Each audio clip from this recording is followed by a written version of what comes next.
Hello, welcome to our show. We are Business Love with Ryan. I am Ryan. Here we focus on what it takes to make your ideas happen and the steps you can follow to make it just a little bit easier. Subscribe to our podcast to join the ongoing conversation about all things startup business related. Find even more content on our YouTube channel, Ryan's Business Class. See the link in our description of this episode.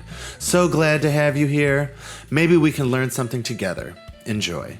Okay, here we are, Business Love with Ryan, episode 8. I would like to welcome everyone and thank you for coming. This week we're talking about political organizations and what it takes to make a political organization. You know, in this time, in this corona time that we're experiencing, we don't have control of our own destiny. Governments have imposed extreme controls over us, and for better or worse, it is to protect the population, but many people, including myself, believe that shutting down our entire economy was a bad idea. These are not kings that make rules for us. We put them in office, and we have the right to vote them out of office if we feel their decisions are not appropriate.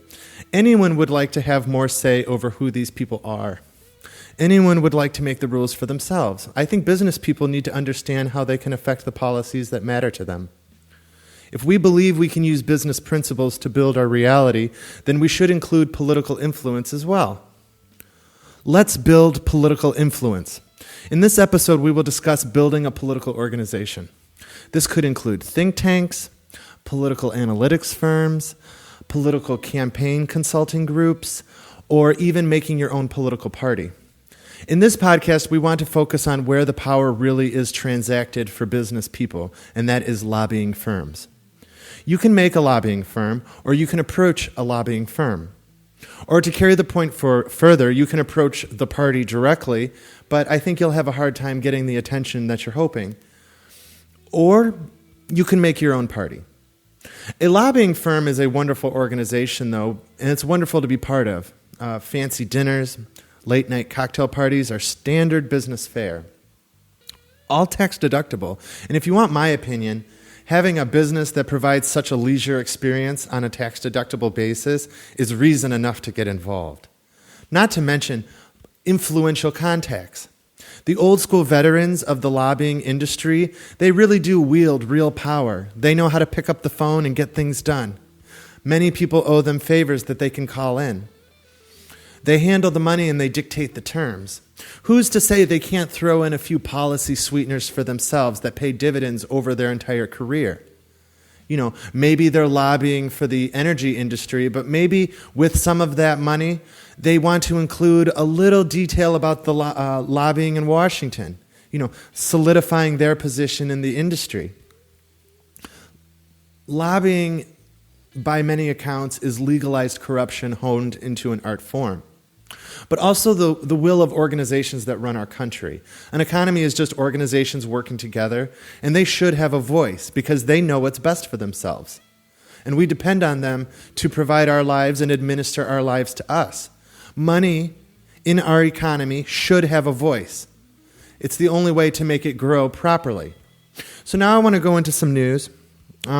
There's been a lot of Trump catches a lot of bad press just because of the way he says things.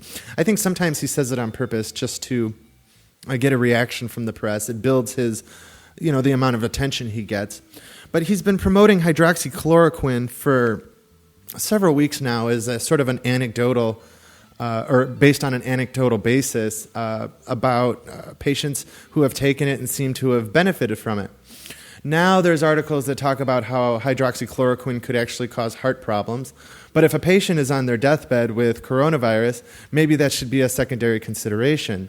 And there are videos online that talk about how hydroxychloroquine actually helped people. So it's not all bad press. It's not like Trump made something up out of his head and he's just saying it on TV.